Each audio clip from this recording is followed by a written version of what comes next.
ದಿವಂಗತ ಬಸವರಾಜ ಪಾಟೀಲ್ ಅವರ ಕನಸು ನಿಜಕ್ಕೂ ಇಂದು ನನಸಾದಂತಾಗಿದೆ.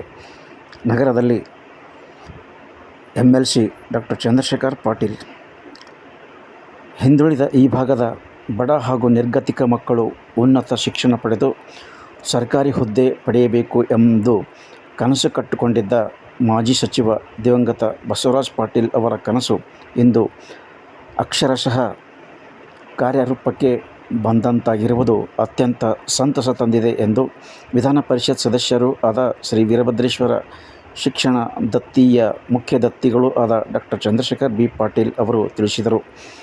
ನಗರದಲ್ಲಿ ನಡೆದ ಶಾಲಾ ವಾರ್ಷಿಕೋತ್ಸವ ಹಾಗೂ ಪ್ರತಿಭಾ ಪುರಸ್ಕಾರ ಕಾರ್ಯಕ್ರಮದಲ್ಲಿ ಶಾಲೆಯ ಪ್ರತಿಭಾವಂತ ವಿದ್ಯಾರ್ಥಿಗಳನ್ನು ಸನ್ಮಾನಿಸಿ ಅವರು ಮಾತನಾಡಿದರು. ಈ ಸಂದರ್ಭದಲ್ಲಿ BEO ವೆಂಕಟೇಶ್ ಗುಡಾಳ್, ಕಾರ ವಿಪ ಜಿಲ್ಲಾ ಅಧ್ಯಕ್ಷ ಸುರೇಂದ್ರನಾಥ್ ಹುಡ್ಗೀಕರ್, CRP ಮನೋಹರ್ ರಾಠೋಡ್ ಮತ್ತು BED ಕಾಲೇಜು ಪ್ರಾಚಾರ್ಯ ಶಿವಕುಮಾರ್ ಮತ್ತಿತರರು ಈ ಸಂದರ್ಭದಲ್ಲಿ ಹಾಜರಿದ್ದರು. ಇದೇ ಸಂದರ್ಭದಲ್ಲಿ ಶಾಲೆಯ ಹಳೆಯ ವಿದ್ಯಾರ್ಥಿಗಳನ್ನು ಸನ್ಮಾನಿಸಿ ಅಭಿನಂದಿಸಲಾಯಿತು. ಇಂಥ ಇಲ್ಲಿ ಯಾಕೆ ತಿರುಗಿನೋ ಅಲ್ಲಿ ಹೋಗಿ ಈ ಜಾಗದಾಗಂದ್ರೆ ಇಲ್ಲಿ ಸುತ್ತಮುತ್ತ ಎಲ್ಲ ಸ್ಲಮ್ ಏರಿಯಾ, ಬಡ ಕುಟುಂಬದವ್ರು ಇದ್ದಾರೆ. ಅದಕ್ಕಾಗಿ ಅವರಿಗೆಲ್ಲ ಹೆಲ್ಪ್ ಆಗಬೇಕು ಅಂತ ಹೇಳಿ ಇಲ್ಲಿ ಇದು ಗೌರ್ಮೆಂಟ್ CA ಸೈಟ್ ಅಲಾಟ್ಮೆಂಟ್ ಮಾಡ್ಕೊಂಡು ಒಂದು ಸುಂದರವಾದ ಕಟ್ಟಡವನ್ನು ಕಟ್ಟಿ ಮತ್ತು ಮಕ್ಕಳಿಗೆ ಆಟ ಆಡೋ ಸಲುವಾಗಿ ಗ್ರೌಂಡ್ ಮಾಡಿ ಇಲ್ಲಿ ಎಲ್ಲ ಮಕ್ಕಳಿಗೆ ಅವರು ಬೇರೆ ಯಾವ ಸುತ್ತಮುತ್ತ ಶಾಲೆಗಳಿಗೆ ಇಂಥ ಏನೂ ಕಮ್ಮಿ ಇರಬಾರ್ದು ಅಂತ ಹೇಳಿ ಆ ಪ್ರಕಾರ ನಾವು ಬಸವರಾಜ ಪಾಟೀಲ್ ಅವರು ಅವ್ರದೊಂದು ದೂರದೃಷ್ಟಿ ಸಲುವಾಗಿ ಅವರೇ ಕಟ್ಟಡವನ್ನು ಸ್ಟಾರ್ಟ್ ಮಾಡಿ ಸುಂದರವಾದ ಕಟ್ಟಡ, ಗ್ರೌಂಡು ಎಲ್ಲ ಮಾಡಲಾಗಿದೆ. ಈಗಾಗಲೇ ಇವತ್ತು ನಾನು ಭಾಳ ಇಲ್ಲಿ ಕಲಿತಂಥ ಮಕ್ಕಳು ಟೀಚರ್ಸ್ ಆಗಿದ್ದಾರೆ. ಅದು ಅಲ್ಲದೆ ಇವತ್ತು MBBS ಯಾದಗಿರಲ್ಲಿ ಇನ್ನು ಒಬ್ಬರಿಬ್ಬರು MD ಮಾಡ್ತಾಯಿದ್ದಾರೆ. ಅದು ಬಿಟ್ಟು ಇನ್ನೂ ಸಾಕಷ್ಟು ಜನರು ಇನ್ನೂ ಗೌರ್ಮೆಂಟ್ ಹುದ್ದೆಯಲ್ಲಿ ಸೇವೆ ಸಲ್ಲಿಸ್ತಿದ್ದಾರೆ.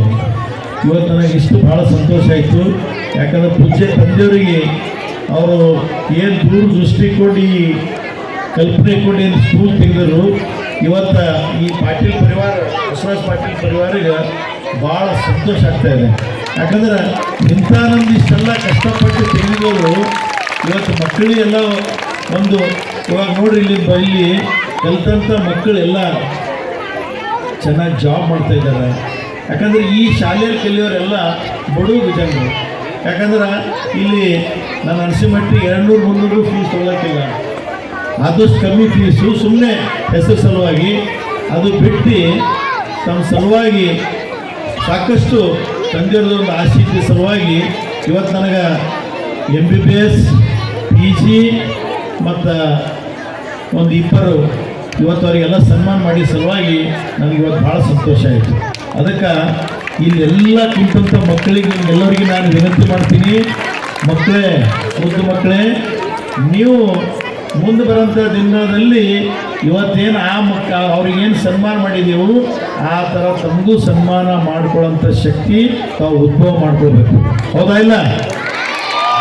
ಯಾಕಂದ್ರೆ ತಮಗೆಲ್ಲ ಇವತ್ತೆಲ್ಲ ತಮಗೆಲ್ಲ ಗೊತ್ತಿದೆ. ಇಲ್ಲಿ ಬಂದಂಥ ಪಾಲಕರಿಗೆ ನಾನು ವಿನಂತಿ ಮಾಡ್ತೀನಿ, ಪಾಲಕರೇ ತಮಗೆಲ್ಲ ಗೊತ್ತಿದೆ, ನಾವು ಮಕ್ಕಳಿಗೆ ತಾವು ಕಷ್ಟ ಇದೆ ಅಂತ ಹೇಳಿ ಮಕ್ಕಳಿಗೆ ತಂದಿಂಥ ಶಾಲೆಯಲ್ಲಿ ಹಾಕಿದ್ರಿ.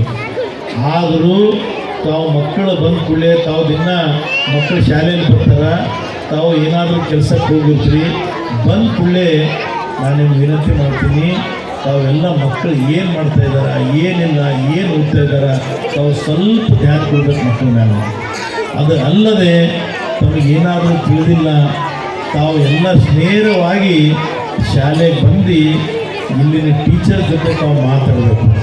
ಏನಾದರೂ ಇದ್ದರೆ ನೇರವಾಗಿ ತಾವು ಕೇಳಬೇಕು. ಅದು ಅಲ್ಲದೆ ಇನ್ನೂ ನಿಮಗೇನು ತಿಳಿಲ್ಲ ಅಂದ್ರೆ ನಾನು ಇಲ್ಲೇ ಇರ್ತೀನಿ, ನೇರವಾಗಿ ನನ್ನ ಜೊತೆನೂ ಫೋನ್ ಮುಖಾಂತರ ಇವರು ಮನೆಗೆ ಬಂದು ಭೇಟಿಯಾಗಿ, ಸರ್ ನನಗೆ ಇಂಥ ಪ್ರಾಬ್ಲಮ್ಸ್ ಇದೆ, ಮಕ್ಕಳಿಗೆ ಸರಿಯಾಗಿ ಓದಿಸ್ತಾ ಇದ್ದಾರೆ, ಏನೇ ಇದ್ದರೂ ತಾವು ನೇರವಾಗಿ ಬಂದು ಹೇಳ್ಬೋದು ಅಂತ ಹೇಳಿ ನಾನು ಈ ವೇದಿಕೆ ಮುಖಾಂತರ ಹೇಳ್ತೀನಿ. ಯಾಕಂತ ನೋಡ್ತಾ ಇದ್ರಿ ಏನಾದರೂ ಮಕ್ಕಳು ಸಾಧಿಸಿದ್ರೆ ನಿಮಗೆಲ್ಲ ಏನು